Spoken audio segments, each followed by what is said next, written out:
ሰላም ጤና ይስጥልኝ አድማጭ ተመልካቾቻችን፣ ለዕለቱ የያዝናቸውን ዋና ዋና ጉዳዮች ማሰማት እንጀምራለን። አብራችሁን ቆዩ። ወደ መጀመሪያ ዜናችን ስናልፍ ኢትዮጵያ አሳልፋ የሰጠችው ኤርትራዊ ህገወጥ የሰዎች አዘዋዋሪ ኔዘርላንድስ ውስጥ 20 ዓመት ተፈረደበት። ኢትዮጵያ ከ3 ዓመት በፊት ለኔዘርላንድስ አሳልፋ የሰጠችው ተወልደ ጎይቶም የተባለው ኤርትራዊ ህገወጥ የሰዎች አዘዋዋሪ በሀገሪቱ ፍርድ ቤት ከፍተኛ የሆነው የ20 ዓመት እስራት ተፈረደበት። ጉዳዩን የተመለከተው የኔዘርላንድስ ፍርድ ቤት ግለሰቡና ግብረ አበሮቹ ስደተኞች ላይ ጨካኝ ኃይል የተሞላበትና ስብዕናን የሚያዋርድ ድርጊቶችን ፈጽመዋል ብሏል። ፍርድ ቤቱ አማኑኤል ዋሊድ በሚል መጠሪያም የሚታወቀው የ42 ዓመቱ ተወልደ ጎይቶም ላይ የፍርድ ውሳኔውን ያስተላለፈው ማክሰኞ ጥር 19 2018 ዓ.ም ነው። ፍርድ ቤቱ የጥፋተኝነት ውሳኔውን ያስተላለፈው ግለሰቡ ሜዲትራኒያን ባህርን አቋርጠው ወደ አውሮፓ ለመግባት የሚጥሩ ስደተኞችን የሚያሰቃይና በኔዘርላንድስ ከሚገኙ ቤተሰቦቻቸው ገንዘብ የሚቀበል የወንጀል ድርጅት ሲመራ እንደነበር በመረጋገጡ ነው። ተወልደ ከህገ ወጥ የሰዎች ዝውውር ጋር በተያያዘ ሲፈረድበት ይህ የመጀመሪያው አይደለም። ኢትዮጵያ ውስጥ በቀረቡበት ተያያዥ 5 ክሶች ጥፋተኛ ተብሎ የ18 ዓመት እስር ተፈርዶበት ነበር። ጥቅምት 2015 ዓ.ም ላይ ደግሞ ለኔዘርላንድስ ተላልፎ ተሰጥቷል።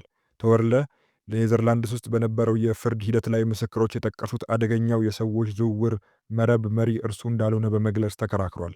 ይህ የወንጀል መረብ ቡድን ስደተኞችን ከሊቢያ ወደ አውሮፓ ከዚያም ጥገኝነት ወደሚጠይቁባት ኔዘርላንድስ ሲያጓጉዝ የነበረ ነው። ጉዳዩን የተመለከተው ፍርድ ቤት ግን የተከሳሹን መከላከያ ውድቅ አድርጓል። ግለሰቡ በሚመራው መረብ የተጠለፉ ስደተኞች ሊቢያ በሚገኙ ካምፖች ውስጥ ታስረው መቆየታቸውን እንዲሁም ለቤተሰቦቻቸው ደውለው ገንዘብ እንዲያስልኩ መገደዳቸውን ፍርድ ቤቱ ገልጿል። ወደ አውሮፓ መተላለፊያው ገንዘብ ሲከፈል ብቻ ነበር ስደተኛው ካምፑ እንዲወጣና ጉዞውን እንዲቀጥል የሚፈቀድለት ሲሉም አስረድቷል።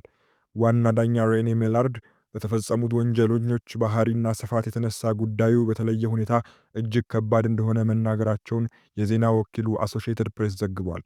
በአንድ በኩል የኔዘርላንድስና የአውሮፓን የኢሚግሬሽን ፖሊሲ በከፍተኛ ሁኔታ በመጣሱ፣ በሌላ በኩል ደግሞ በተለይ አንተና ግብረ አበሮቼ በስደተኞች ላይ በተፈጸማችሁት ጭካኔ የተሞላበትና አዋራጅ ድርጊት ሲሉ ጉዳዩን ከባድ ያደረጉትን ምክንያቶች ጠቅሰዋል።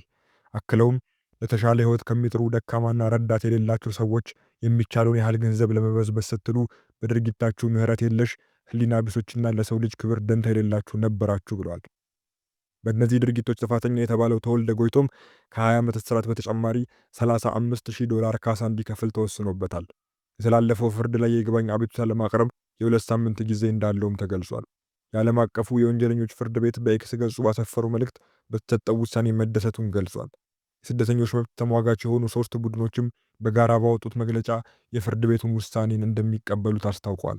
ግለሰቡ በዋነኝነት ሊቢያ ውስጥ በሚገኝ ባኒ ዋልዴ የተባለ አካባቢ ላይ የማጎሪያ ካምፕን ሲያንቀሳቀስ የነበረ የወንጀል መረብን ሲመራ እንደነበረ ያስታወሱት 3ቱ ቡድኖች ከተጎጂዎቹ መካከል አብዛኛዎቹ ኤርትራውያን እንደሆኑና ሌሎችም የምስራቅ አፍሪካ ዜጎችም እንደሚገኙበት ገልጸዋል። የተወልደ የፍርድ ሂደት እስካሁን ድረስ ውሳኔ ሳያገኝ የቆየው ግብረ አበሩ እንደሆነ የተገለጸው ኪዳነ ዘካርያስ ሀብተማርያም በተባለው ሌላኛው ተከሳሽ ምክንያት ነው።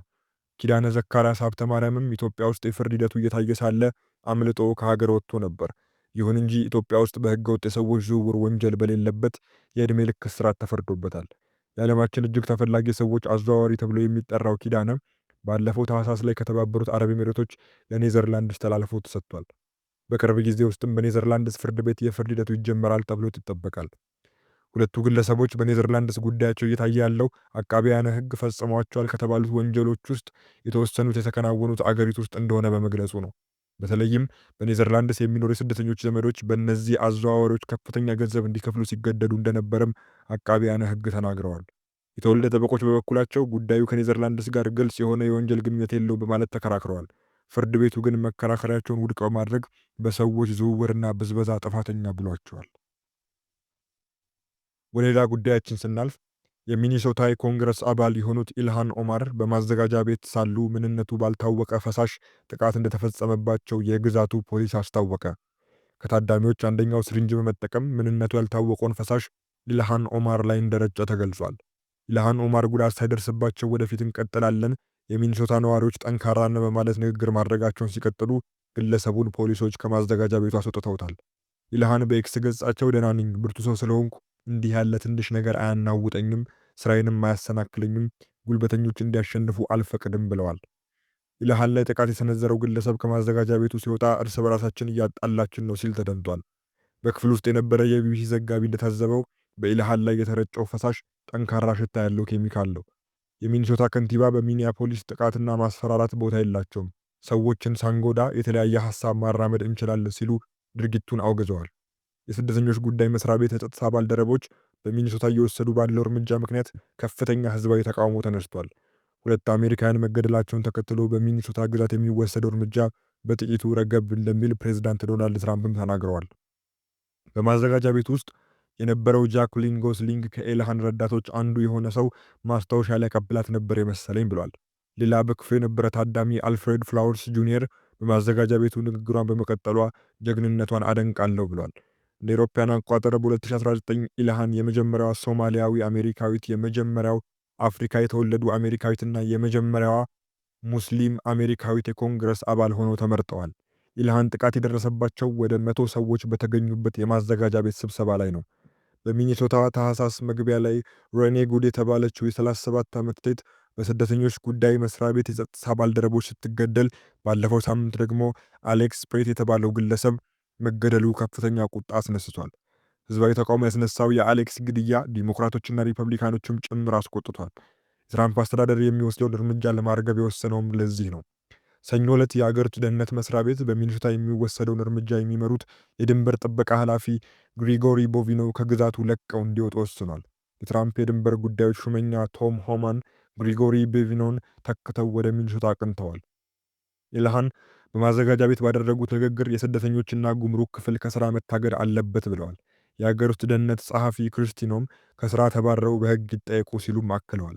መናገራችንን እንቀጥላለን፣ እኔን አድምጡኝ፣ ትርክቱን እንዲቆጣጠሩ አትፍቀዱላቸው በማለት ኢልሃን ተናግረዋል። ትራምፕና ኢልሃን ለረዥም ጊዜ የቆየ ቁርሾ አላቸው። ትራምፕ በሚኒሶታ እርምጃ እየወሰዱ ያሉት ለኢልሃን ካላቸው ጥላቻ ተነስተው ነው የሚሉም አሉ። ትራምፕ ኢልሃን መታሰር አለባት፣ ወደ ሶማሊያ ትመለስ፣ ከዓለም የከፋው ሀገር ነው፣ ሶማሊያ ሄዳ አገሯን ታላቅ ታድርግ ማለታቸው ይታወሳል። ሚኒሶታ አብዛኞቹ የሶማሊያ ስደተኞች የሚኖሩባት ግዛት ናት። ትራምፕ በሚኒሶታ ግዛት ያሰማሯቸውን 3000 የስደተኞች ኦፊሰሮች እንዲያስወጡ ጫናው በርትቷል። ትራምፕ ከፎክስ ኒውስ ጋር ባደረጉት ቃለ ምልልስ በሚኒሶታ ያሰማሩትን ኃይል ተከላክለዋል። በሺዎች የሚቆጠሩ ወንጀለኞችን ከግዛቱ አስወጥተናል፣ የወንጀል ቁጥሩ ከፍተኛ ነበር፣ ቶም ሆማን በቦታው ይገኛል፣ የሚወሰደውም እርምጃ ይረግባል ሲሉም ምላሽ ሰጥተዋል።